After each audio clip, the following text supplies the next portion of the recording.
إن الحمد لله نحمده ونستعينه ونستغفره ونعوذ بالله من شرور أنفسنا ومن سيئات أعمالنا. من يهده الله فلا مضل له ومن يضلل فلا هادي له، وأشهد أن لا إله إلا الله وحده لا شريك له، وأشهد أن محمدا عبده ورسوله صلى الله وسلم وبارك عليه وعلى آله وصحبه أجمعين. أما بعد، فهذه رسالة مختصرة في نور السنة وظلمات البدعة، بين فيها مؤلفها وهو الأستاذ الدكتور الشيخ سعيد بن علي بن وهب القحطاني رحمه الله تعالى، بين فيها مفهوم السنة وأسماء أهل السنة، وأن السنة هي النعمة المطلقة، وأوضح فيها أيضا منزلة السنة ومنزلة أصحابها وعلاماتهم، وذكر منزلة البدعة وأصحابها ومنزلة أصحابها ومفهومها وشروط قبول العمل، وذم البدعة في الدين وأسباب البدع وأقسام البدع وأحكام البدع وأنواع البدع عند القبور وغيرها، والبدع المنتشرة المعاصرة، وحكم توبة المبتدع، وآثار البدع وأضرارها. ولا شك أن السنة هي الحياة والنور اللذان بهما سعادة العبد وهداه، والسنة تقوم بأهلها وإن قعدت بهم أعمالهم. قال تعالى: يوم تبيض وجوه وتسود وجوه. قال ابن عباس رضي الله عنهما: تبيض وجوه أهل السنة والائتلاف، وتسود وجوه أهل البدعة والتفرق. وصاحب السنة حي القلب مستنير القلب، قد انقاد لأمر الله واتبع رسول الله صلى الله عليه وسلم ظاهرا وباطنا. وأما صاحب البدعة فهو ميت القلب مظلمه، والظلمة مستولية على أصحاب البدع، فقلوبهم مظلمة وأحوالهم كلها مظلمة. فمن أراد الله به السعادة أخرجه من هذه الظلمات إلى نور السنة. ذكر ذلك العلامة ابن القيم رحمه الله في كتاب اجتماع الجيوش الإسلامية. وقد قسم المؤلف رحمه الله هذا المبحث أو هذا الكتاب إلى مبحثين، وتحت كل مبحث مطالب. Donc, Inch'Allah, on va commencer aujourd'hui la lecture de ce livre, qui est un petit résumé dans le sujet de la sunna. Et la sunna, voulue ici, c'est la pratique religieuse du prophète sallallahu alayhi wa sallam.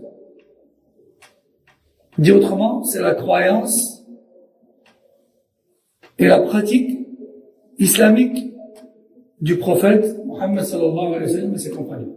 C'est ça sunna ici. C'est pas la sunna avec la définition de jurisprudence qui est le contraire de ce qui est obligatoire, à savoir ce qui est en dessous de l'obligation, à savoir la recommandation. Ce qui est voulu par sunna ici, c'est de manière générale en islam, sunna, c'est la pratique religieuse de Muhammad sallallahu alayhi wa sallam. C'est le mode d'emploi authentique de l'islam tel qu'enseigné par son prophète, qui est Muhammad sallallahu alayhi wa sallam. C'est ce qui est voulu par sunna ici. Et donc, l'auteur, qui est Cheikh ibn Wahb al-Qahtani, rahimahullah, qui est décédé il y a quelques années déjà, rahimahullah, et qui est également l'auteur de la citadelle du musulman. L'auteur de la citadelle du musulman, qui est un livre qui, je pense, aucun musulman, que tout musulman connaît. Je pense que tout musulman connaît le livre La Citadelle du musulman, ou du moins presque tout musulman. Le livre des invocations. Et dans ce petit livre qui s'intitule La lumière de la sunna et les ténèbres de la bid'a, donc la bid'a c'est le contraire de la sunna. C'est toute croyance et pratique qui ne fait pas partie de celle de Mohammed sallallahu alayhi wa sallam. Donc la lumière de la sunna et les ténèbres de la bid'a. Dans ce livre, l'auteur rahimahullah ta'ala a traité plusieurs sujets. Parmi eux, le sens de la sunna, les surnoms des gens de la sunna, le bienfait de la sunna, le statut en islam de la sunna, le statut des gens de la sunna, les signes qui permettent de reconnaître les gens de la sunna, le statut de la bid'a et des gens de la bid'a, la définition de la bid'a, les conditions d'acceptation de la pratique religieuse, le caractère blâmable de la bid'a, les causes de l'apparition et de la propagation de la bid'a, les catégories de bid'a, le jugement de la bid'a en fonction de son type. Et à la fin du livre, l'auteur cite même plusieurs exemples d'innovations propagées au sein de la communauté, que cela soit auprès des tombeaux ou autres. Ce qui doit découler du repentir de la bid'a et les effets néfastes de la bid'a. Il n'y a aucun doute sur le fait que la pratique religieuse du prophète sallallahu alayhi wa sallam, c'est-à-dire la sunna, c'est la cause de la véritable vie.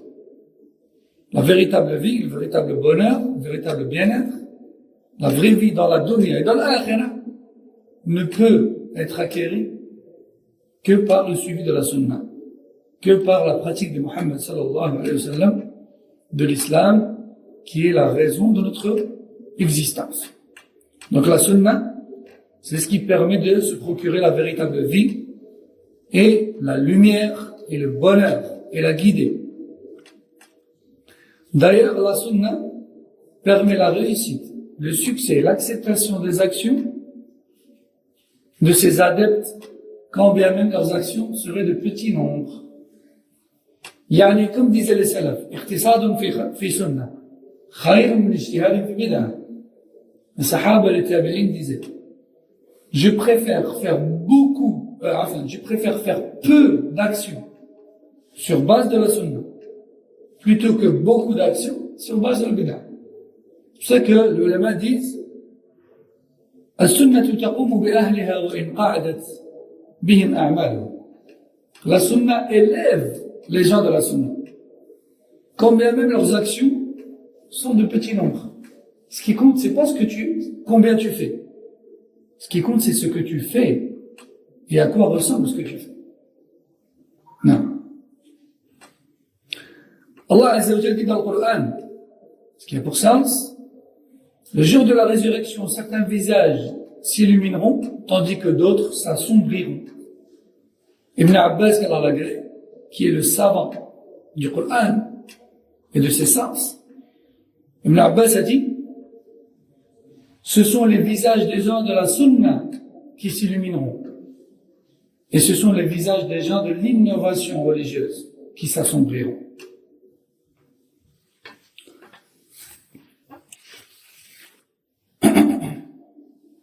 Et la personne de la sunna a un cœur vivant, illuminé. Pourquoi?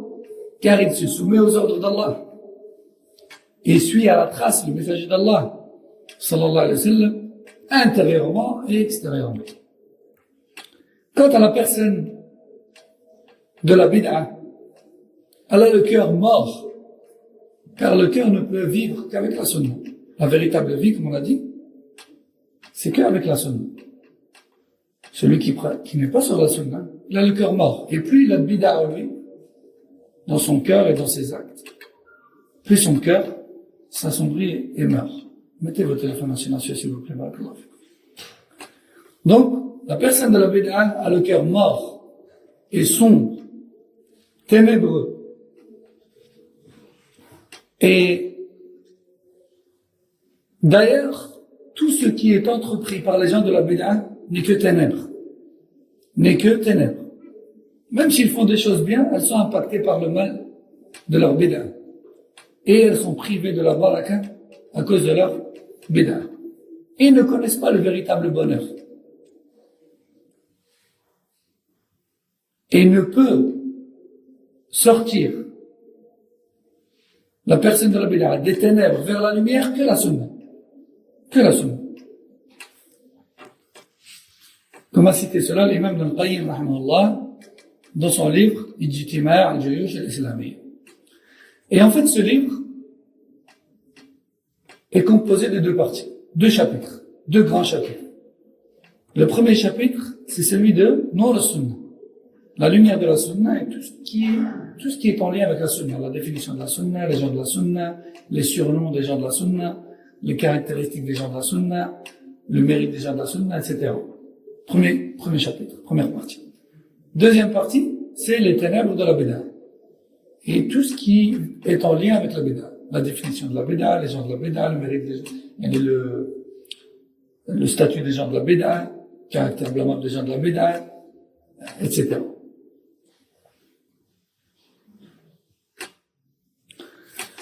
قال المبحث الأول نور السنة. نور السنة. المطلب الأول مفهوم السنة. مفهوم السنة يعني مفهوم السنة وأهلها. قال السنة لها أهل ولهم عقيدة واجتماع على الحق، فمن المناسب أن أذكر التعريف لهذه الكلمات الثلاث، وهي عقيدة أهل السنة والجماعة. كلمة عقيدة والسنة والجماعة لا بد بمعرفة تعريف العقيدة والسنة والجماعة. وأنت كمسلم ومسلمة لا بد أن تعرف ما معنى العقيدة وما معنى السنة وما معنى الجماعة. Donc, premier chapitre, la sunna. L'auteur dit, il faut savoir que la sunna, c'est-à-dire donc l'islam authentique, comme pratiqué par Mohammed sallallahu alayhi wa sallam, la sunna, elle a des adeptes, elle a des gens qui la suivent à la trace et qui rejettent tous ceux qui n'en font pas partie. Elle a des adeptes. Et les adeptes de la sunna, ils ont une croyance, un dogme, une conviction. Et ils sont regroupés sur cette vérité-là qu'Allah a révélée. Il convient donc de connaître la définition. Numéro 1 de l'aqida, la croyance. C'est quoi l'aqida? Numéro 2, sunna. C'est quoi sunna? Et numéro 3, al-jama'a. C'est quoi le groupe? C'est quoi le jama'a? Le professeur Sallam nous a beaucoup parlé de jama'a. Restez avec le jama'a, soyez avec le jama'a, suivez le jama'a, attachez-vous al jama'a, accrochez-vous al jama'a. Ne sortez pas de le jama'a, ne contredisez pas le jama'a. C'est qui le jama'a? C'est qui le groupe? Parce qu'il y a plein de groupes de gens. Est-ce que le prophète sallam nous a simplement invités à être regroupés, dans le sens d'aller être en nombre, ou est-ce qu'il nous a invités au fait de se regrouper sur une chose bien précise? Et c'est ce qu'on va voir ici, Inch'Allah. Donc, en tant que musulman, tu te dois de savoir ce que ça veut dire al-aqida et ce que veut dire sunnah et ce que veut dire al-jama'a. أولا العقيدة. العقيدة لغة مأخوذة من العقد والربط والشد بقوة، ومنه الإحكام والإبرام والتماسك والمراصة. يقال عقد الحبل يعقده أي يشده، ويقال عقد العهد والبيع يعني شده، وعقد الإزار يعني شده بإحكام، والعقد ضد الحل. انظر في ذلك لسان العرب وكذلك معجم المقاييس. هذا لغة. العقيدة من العقد يعني أن تعقد وتربط على قلبك ما أوحاه الله من الحق وأن لا تفارقه أبدا. وأما العقيدة اصطلاحا يعني شرعا فتطلق على الإيمان الجازم والحكم القاطع الذي لا يتطرق إليه شك، وهي ما يؤمن به الإنسان ويعقد عليه قلبه وضميره. الضمير طبعا هو ما في نفس الإنسان من الشعور. الضمير هو ما في نفس الإنسان من الشعور. طبعا هذا من يعني لغة، هذا من اللغة يعني ومن تفاصيل الكلام، وإلا ففي الأصل نقول هو ما يعقد عليه الإنسان قلبه، لكن من باب البيان يضيفون وضميره، ويتخذه مذهبا ودينا يدين به. فإن كان هذا الإيمان الجازم والحكم القاطع صحيحا كانت العقيدة صحيحة كاعتقاد أهل السنة والجماعة. وإن كان هذا الإيمان والحكم وما في الضمير باطلا كانت العقيدة باطلة كاعتقاد فرق الضلالة. نعم. Donc, tout d'abord, que veut dire l'aqida? Pour faire simple, aqida, ça vient du verbe aqada, qui veut dire faire un nœud et attacher solidement. Faire un nœud et attacher solidement. C'est ce que ça veut dire l'aqida. Il faut savoir qu'en langue arabe, la plupart des mots, pour pas dire tous, ont une origine verbale. En langue arabe, les mots sont bien souvent le fruit d'un verbe. Aqida, ça vient de aqada, qui veut dire faire un nœud et attacher solidement. D'accord? Ça, c'est linguistiquement parlant. Religieusement parlant, l'aqida, c'est toute conviction et croyance que tu places dans ton cœur et que tu attaches solidement à celui-ci, et de laquelle tu ne te détaches jamais, et de laquelle tu ne te sépares jamais. C'est toute croyance et conviction que tu as dans le cœur, attachée solidement, sous-entendu, hein, et de laquelle tu ne te détaches jamais, et sur base de laquelle tu prononces tes paroles et tu accomplis tes actes. Et tes paroles et tes actes découlent de ta aqida, de ta croyance, de ton dogme, de ce que tu as solidement ancré dans ton cœur. Vous avez compris la différence entre la aqida linguistiquement et religieusement? Yani l'arabe, même avant la venue de Mohammed sallallahu alayhi wa sallam, ils avaient ce qu'on appelle aqida. Aqida, c'est ce qu'une personne a pour conviction, ce en quoi elle croit. Les croyances, d'accord? Aqaid.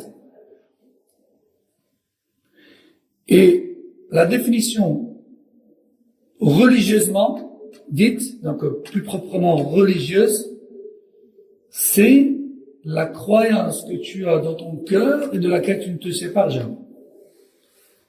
Et cette croyance que tu as dans le cœur et de laquelle tu ne te sépares jamais, si c'est la vérité, c'est-à-dire si c'est ce qu'Allah a révélé, si c'est ce qu'Allah a révélé, alors c'est une bonne croyance. Alors c'est une bonne croyance. Et la bonne croyance, il n'y en a qu'une. Une seule, pas deux. La bonne croyance, c'est celle des gens de la Sunna du groupe. C'est celle qu'Allah a révélée. Et si c'est une mauvaise croyance, alors elle n'est qu'égarement. Et si c'est une croyance autre que celle qu'Allah a révélée, alors elle ne peut être qu'égarement. Comme tel est le cas des croyances des gens de l'innovation et de la division. Je répète. Si cette conviction qui est fermement ancrée dans le cœur de la personne, si cette conviction et cette croyance c'est ce qu'Allah a révélé dans le Coran et la Sunna, alors c'est une aqidah correcte. Et la aqidah correcte, il n'y en a qu'une. C'est celle des gens de la Sunna et du groupe. Par contre, si cette croyance qui est ancrée dans le cœur de la personne n'est pas ce qu'Allah a révélé, alors elle n'est qu'égarement. Ça ne peut pas être autre chose qu'un égarement. Parce que la guidée, c'est que ce qu'Allah a révélé. Tout ce qui est en dehors de ce qu'Allah a révélé n'est qu'égarement. Comme tel est le cas des croyances des gens de l'innovation et de la division. Au sein de la communauté musulmane, il y a les gens de la Sunna, et puis il y a en dehors d'eux des mouvances et des groupes qui s'affilient à l'islam et qui sont les gens de la bid'ah, les gens de l'innovation. Pourquoi? Parce que ils ont des croyances et des pratiques qui contredisent les principes fondamentaux de ceux qui sont restés sur la base, sur la voie de Muhammad sallallahu alayhi wa sallam et ses compagnons. Pourquoi ce sont les gens de l'innovation et de la division? Parce qu'ils ont contredit la Sunna, qui est la religion authentique, la croyance et la pratique de Muhammad sallallahu alayhi wa sallam. Comme ils ont développé des croyances et des pratiques autres que celles de base, ils sont devenus les gens de l'innovation. Et l'innovation, elle n'unit pas les gens, elle les divise. Allah a dit dans le Coran, فَأَصْبَحْتُمْ بِنِعْمَتِهِ إِخْوَانًا. De par le bienfait d'Allah qui a révélé le Coran et la Sunna, vous êtes devenus frères unis. Les gens étaient divisés avant la venue de Muhammad sallallahu alayhi wa sallam. Comment est-ce qu'Allah les a réunis? Avec quoi il les a réunis?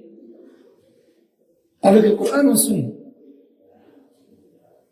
Donc, ce qui unit les gens, c'est le Coran et la Sunna. Et dès lors où on contredit le Coran et la Sunna, on tombe dans la bid'ah. Et en tombant dans la bid'ah, on tombe dans l'union ou la division? La division. Et plus la bid'ah dans laquelle on tombe est grande, et plus elle est nombreuse, plus on se détache du noyau, et plus on se divise. C'est clair pour tout le monde? Oui. Donc, on a dit, l'aqidah, c'est la croyance ferme, ancrée dans le cœur de la personne et attachée solidement à celui-ci. العقيدة. طيب نأتي الآن ثانيا إلى مفهوم السنة. السنة في اللغة هي الطريقة والسيرة حسنة كانت أم قبيحة، فلكل واحد منا سنة وطبيعة وطريقة.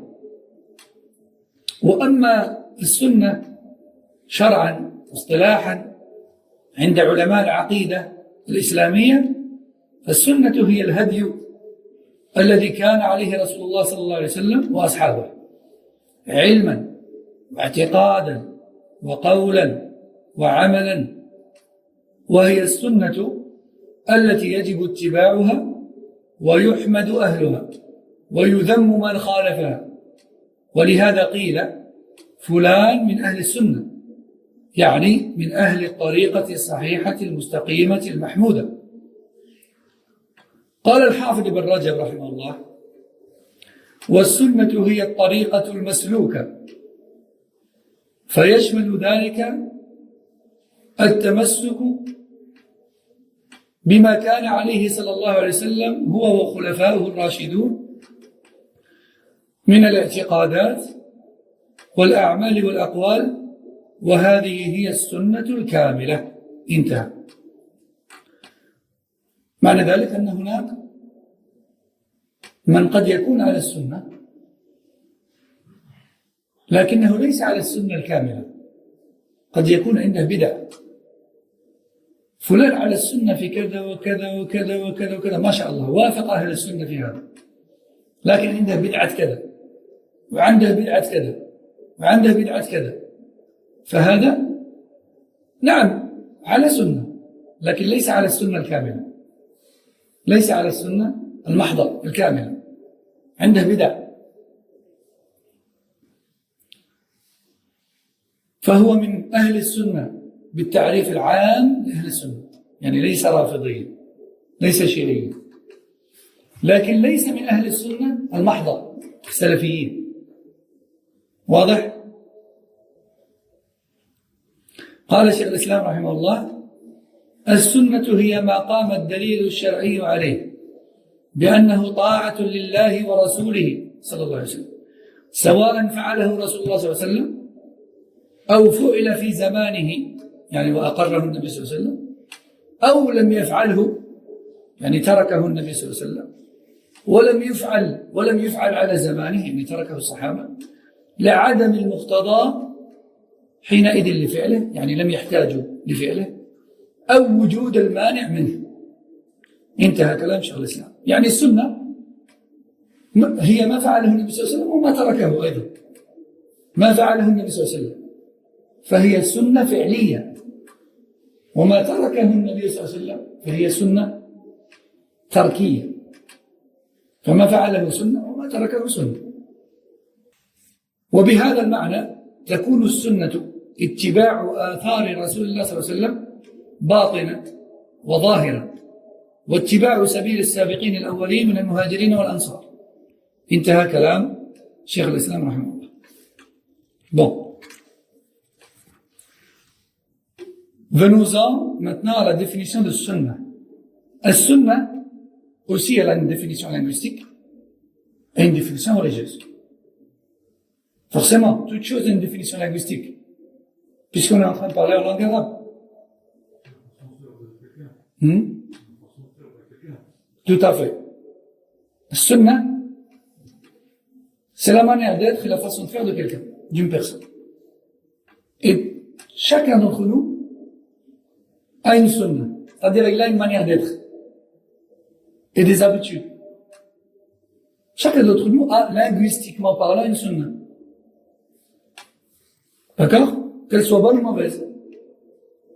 Par contre, islamiquement parlant, la sunna, c'est tout ce sur quoi était Mohammed sallallahu alayhi wa sallam et ses compagnons. Parmi le savoir, la croyance, les paroles et les actes. Et c'est cette sunna-là que le musulman et la musulmane doivent obligatoirement suivre. Sunna, c'est la science, la croyance, les paroles et les actes religieux du prophète sallallahu alayhi wa sallam et de ses compagnons.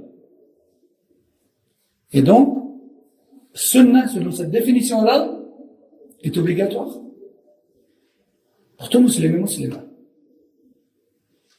pour tout croyant et croyante. Et il n'y a que cette sunna-là pour laquelle la personne est louée, est vantée. Et il n'y a que la contradiction à cette sunna-là qui est blâmée, qui est blâmable. Nous disons donc, telle personne, elle est sur la sunna, en voulant dire par là qu'elle est sur la bonne voie, que sa science est correcte, basée sur le Coran et le Sunna, que sa croyance est correcte, c'est celle de Mohammed sallallahu alayhi wa sallam et ses compagnons, que ses paroles et ses actes religieux sont corrects, ce sont ceux du prophète sallallahu alayhi wa sallam et ses compagnons. C'est ça qu'on veut dire lorsqu'on dit cette personne elle est sur la sunna. Le Hafid ibn Rajab rahimahullah dit al-sunna, c'est la voie empruntée. Cela englobe donc l'attachement à tout ce sur quoi était le prophète sallallahu alayhi wa sallam et ses califes bien guidés, parmi les croyances, les actes et les paroles. Et ceci est la sunna complète. Fin de citation. Qu'est-ce qu'il veut dire? Ceci est la sunna complète. Yani, le fait d'avoir en soi toutes les croyances, sans exception, du prophète sallallahu alayhi wa sallam et de ses compagnons, et de pratiquer la religion à travers les paroles et les actes, avec exactitude, comme le prophète sallallahu alayhi wa sallam et ses compagnons, de cette manière-là, on est sur la sunna complète. On est sur la voie et la pratique du prophète sallallahu alayhi wa sallam et ses compagnons de manière complète et parfaite. Ça sous-entend également qu'il y a des personnes qui sont sur la sunna, mais pas de manière complète. Non. Il se peut qu'une personne, elle soit en accord avec la genre de la sunna, dans le fondement numéro 1, numéro 2, numéro 3, numéro 4, numéro 5, c'est bien, mashallah. Il est en conformité avec les gens de la sunna dans ces choses-là. Mais, malheureusement, il a tel bid'a, tel bid'a, tel bid'a, tel bid'a.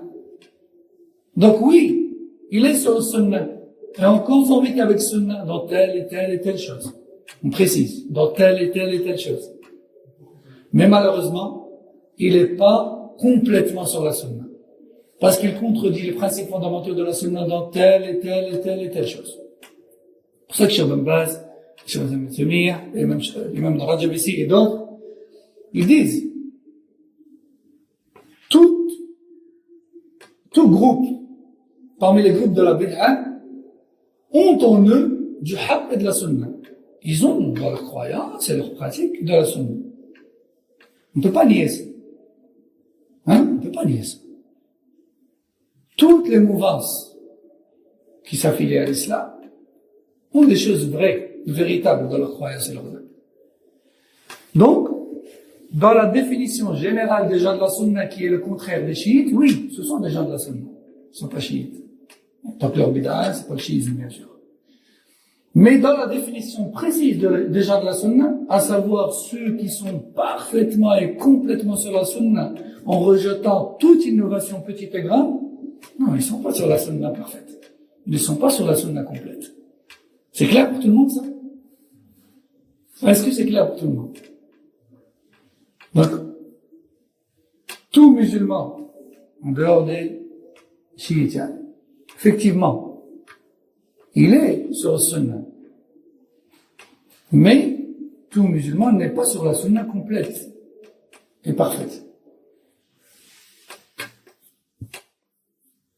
Cheikh al-Islam Ibn Taymiyyah, rahimahullah, dit, al-sunna, donc la pratique authentique de l'islam, et ce sur quoi étaient Mohammed sallallahu alayhi wa sallam et ses compagnons, al-sunna, c'est tout ce sur quoi il y a une preuve qui vient du Coran au Sunna. Sunna, c'est tout ce sur quoi il y a une preuve qui vient du Coran ou bien du prophète sallallahu alayhi wa sallam et ses compagnons. Sunna, c'est tout ce qui est prouvé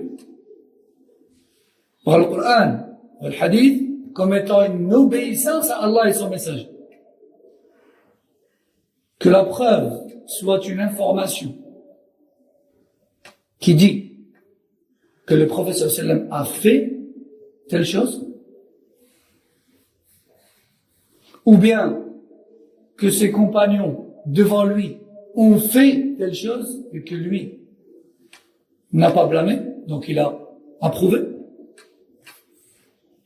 La sunna, c'est également une chose que le prophète sallallahu alayhi wa sallam, la sunna, c'est également le délaissement de toute chose que le prophète sallallahu alayhi wa sallam a délaissé. Que cela soit parce qu'il n'y avait pas nécessité à le faire, ou parce qu'il y avait empêchement à le faire. Résumé de la parole de Cheikh al-Islam ici, c'est que la sunna, c'est quoi? La sunna, c'est toute chose que le prophète sallallahu alayhi wa sallam a fait, a dit, a vu faire sans ne rien dire, donc a prouvé. La sunna, c'est aussi le délaissement de ce qu'il a délaissé. Donc il y a des sunnas à faire parce qu'il l'a fait.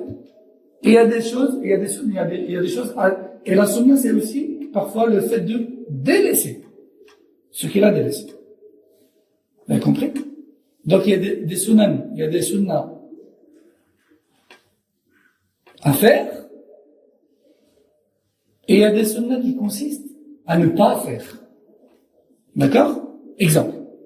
Rasul sallallahu alayhi wa sallam, lorsqu'il était en voyage un vendredi, est-ce qu'il faisait le Jumu'ah ou est-ce qu'il délaissait le Jumu'ah?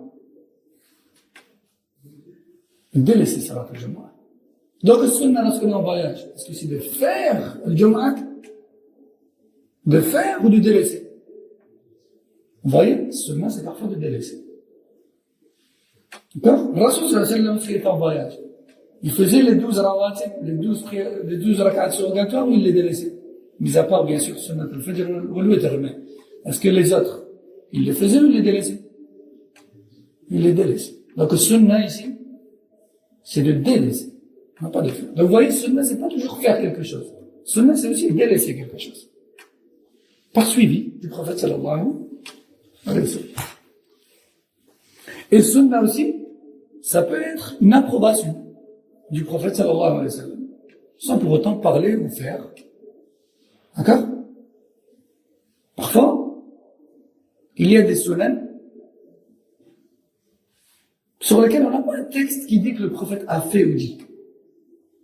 Mais on a des textes qui prouvent que les compagnons ont fait devant lui. Et il n'a pas blâmé. Il n'a rien dit. Il a laissé faire. Et le ulama considère que ça, c'est une approbation. Et l'approbation fait partie de la sunna. Alors parfois, il y a des ignorants qui disent, oui, mais comment tu peux te permettre de dire ça, c'est une sunna? Il n'y a aucun hadith qui dit que le prophète l'a fait. Tu dis, mais tel compagnon l'a fait. Devant lui. Tu dis, mais le compagnon a fait. Le prophète, il l'a pas fait. Le sunna, c'est ce que le prophète fait. Tu dis, non, toi, tu es un ignorant. Apprends ta religion. Toi, tu es ignorant dans ce sujet-là. Apprends ta religion. Le sunna, c'est pas juste l'acte ou la parole. C'est aussi l'approbation. C'est aussi l'approbation. Non.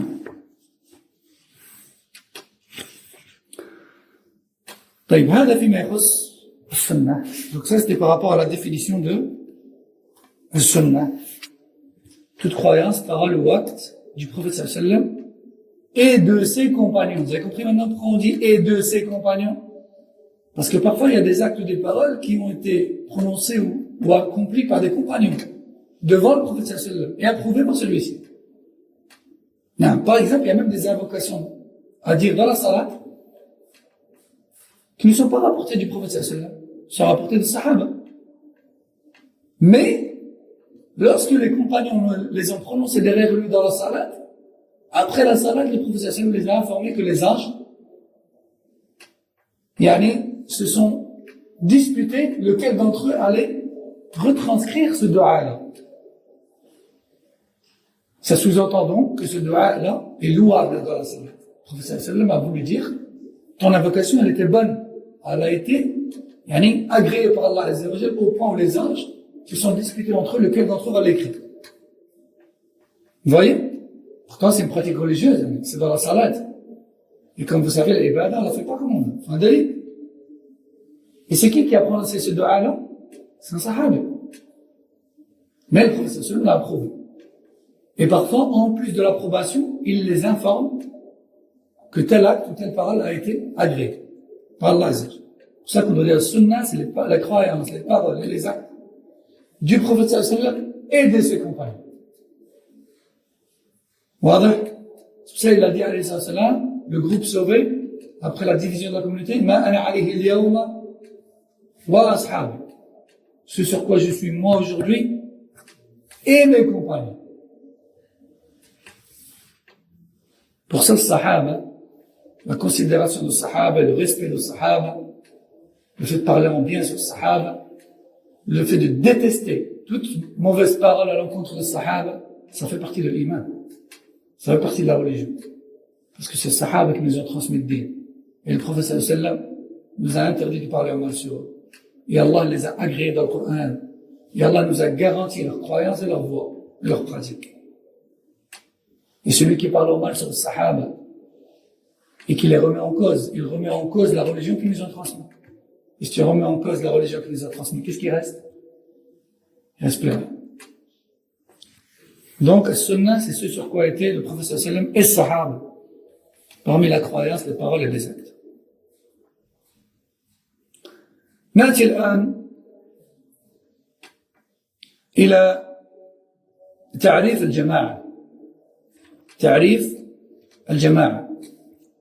الجماعة في اللغة مأخوذة من مادة جمع يجمع إجماع جمعا، وهي تدور حول الجمع والإجماع والاجتماع، وهو ضد التفرق. قال ابن فارس، طبعا ابن فارس عالم إمام محدث لغوي، وهو أبو الحسين أحمد بن فارس بن زكريا بن محمد بن حبيب القزويني المعروف بالرازي المالكي اللغوي، من العلماء العارفين بالمذهب المالكي، وقد ولد بقزوين وتوفي بالري، توفي عام 395 من الهجرة، وهو من علماء اللغة.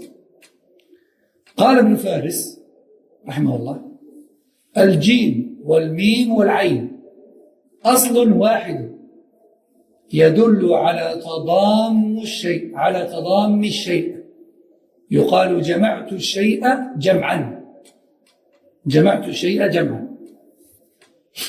وأما تعريف الجماعة في اصطلاح علماء العقيدة الإسلامية، الجماعة هم سلف الأمة من الصحابة والتابعين ومن تبعهم بإحسان إلى يوم الدين، الذين اجتمعوا على الحق الصريح من الكتاب والسنة.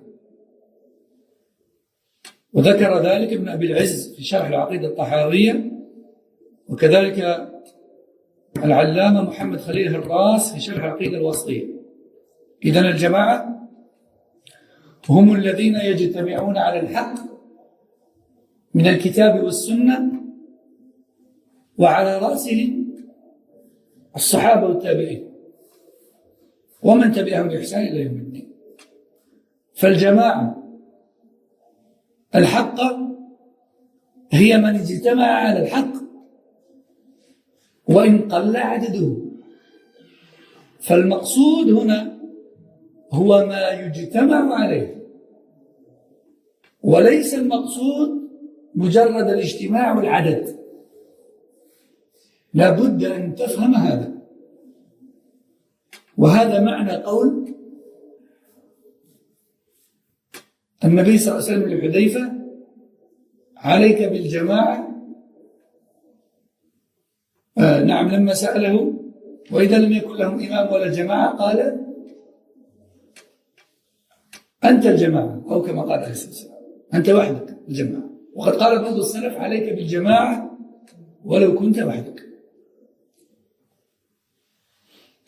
وقال بعض السلف: لا تغتر، عليك بالسبيل والسنة، ولا تغتر بكثرة الهالكين، أو كما قال رحمه الله. فالعدد لا يدل على شيء، إنما الحق من القرآن والسنة وكلام الصحابة هو الذي يدل على شيء، الذي يدل على الحق.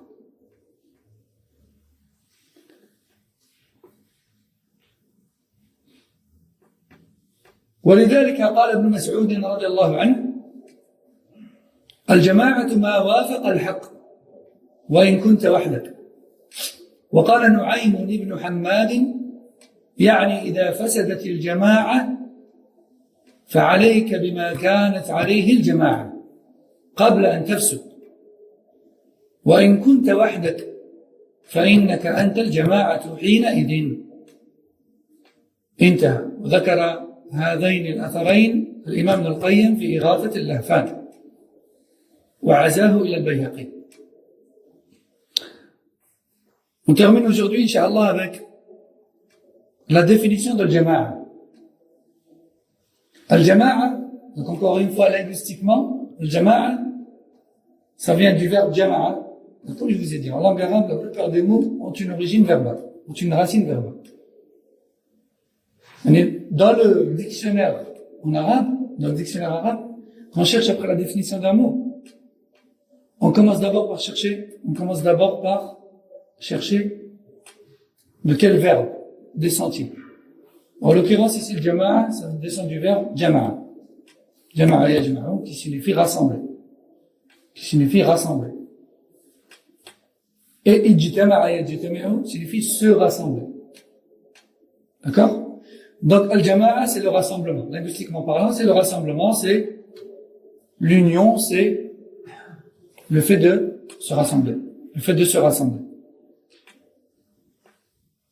Linguistiquement parlant. Religieusement parlant, le jama'a,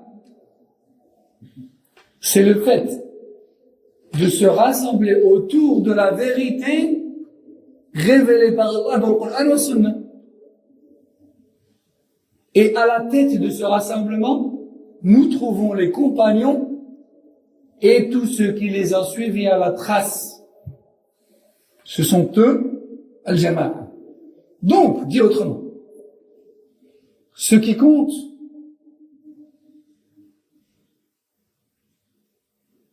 c'est donc ce sur quoi on est unis, et non pas le simple rassemblement.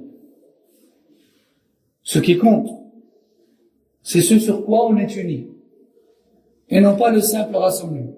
Dit autrement, ce qui est décrit dans les textes, c'est le groupe de personnes en toute époque et en tout lieu qui est uni sur la vérité qui se trouve dans le Coran ou la Sunna. Peu importe leur nombre dans cette union, que ce soit une personne, 2 personnes, 300, 10 000, 40 millions, peu importe. Ce qui compte dans le groupe, l'union, le rassemblement, c'est ce sur quoi ils sont rassemblés, à savoir la vérité qui est dans le Coran et la Sunna. Et non pas leur nombre. C'est pas le simple nombre qui compte. C'est pas juste le nombre d'abonnés, ou le nombre de suiveurs, ou le nombre de fidèles dans la mosquée, ou le nombre de présents dans des conférences, ou le nombre. C'est pas ça qui compte. Ce qui compte, c'est ce sur quoi le nombre est rassemblé. Le nombre, c'est ce sur quoi les personnes sont rassemblées.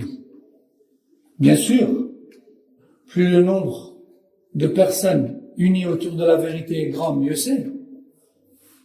Mais vaut mieux un petit nombre de personnes unies sur la vérité qu'un grand nombre de personnes unies sur le faux. Et c'est pour cette raison que lorsque Hudayf ibn al-Yaman a dit au prophète sallallahu, et s'il vient l'époque où les musulmans ne sont plus unis sur la vérité et où il n'y a plus de gouverneurs qui les rassemblent sur la vérité, que faire? Qu'est-ce qu'il a répondu à cela? Toi, sois sur la vérité. Toi, sois le groupe à toi seul. Sois toi sur le groupe et sur la vérité, tu es à toi seul le groupe, même si tu es seul. Même si tu es seul.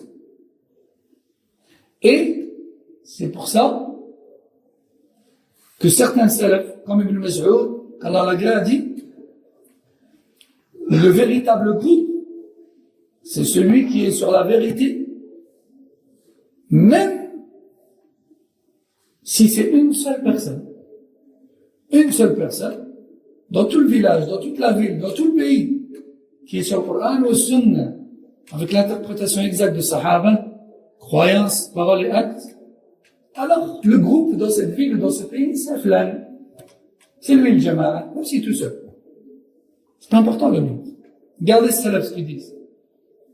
Le véritable groupe, c'est celui qui est sur la vérité, même si tu es seul. C'est pas la définition linguistique qui compte, c'est la religieuse. Et regardez, l'un de nos salafs, qui est Nu'aym ibn Hammad, dit, si la majorité des musulmans se corrompent et se détournent du véritable groupe qui est celui de la vérité, alors tu te dois de représenter le groupe à toi seul, d'être sur la voie de l'Jama'a première avant qu'elle ne se corrompe et se divise. Yani, Il n'y a plus de jama'a, il n'y a plus d'union sur le haqq. Allez, cherche la religion. Cherche dans les textes quelle était la croyance du premier groupe de vérité. C'était kada ou kada ou kada. Alors, et cette croyance-là, c'est toi le groupe, c'est toi le jama'a, même si tu es tout seul.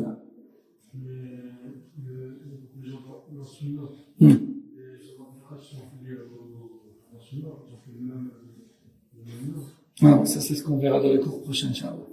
Non.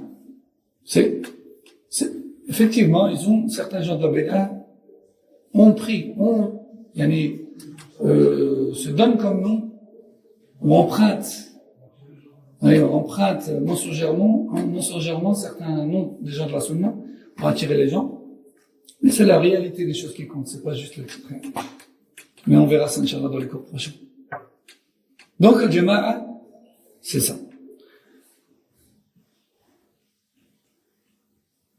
Donc, je répète une dernière fois, le groupe, comme le professeur sallam a dit, ma communauté se divisera en 73 fractions, toutes mériteront le feu de l'enfer sauf une. Quel était le messager d'Allah? Une fois, il a répondu, c'est ceux qui suivent à la trace ce sur quoi je suis moi et mes compagnons. Dans un autre hadith, il a répondu, c'est le jama'a, c'est le groupe. Et le Sahaba nous a expliqué c'est quoi le groupe. Il suffit pas juste de se réunir entre nous, on a fait un groupe de 10, 20, 30, 100, 200, voilà, on est le groupe. Non, c'est pas ça le groupe. Personne qui dit ça n'a rien compris. Le groupe, c'est le fait de s'unir sur les fondements de Ahl Sunnah Jama'a. C'est le fait de s'unir sur le haqq qui est dans le Coran ou le Sunnah. C'est ça le groupe. Même s'il n'y a qu'une personne, deux personnes. Dans le monde, il y a des villes où il y a un seul salaf. 2, parfois 3, parfois 10. Mais c'est le Jama'a. C'est le Jama'a. C'est la lumière de cette ville, de ce pays. Même s'il y en a qu'un ou deux, c'est pas grave. Non. Y a-t-il une question sur ce qu'on a vu aujourd'hui? Définition de Sunnah, la définition de la Aqida, la définition de Sunnah, la définition de Jama'a. Une question sur ce qu'on a vu aujourd'hui? Non. سبحانك اللهم وبحمدك أشهد أن لا إله إلا أنت أستغفرك وأتوب إليك وصلى الله وسلم وبارك على نبينا محمد وعلى آله وصحبه السلام عليكم ورحمة الله وبركاته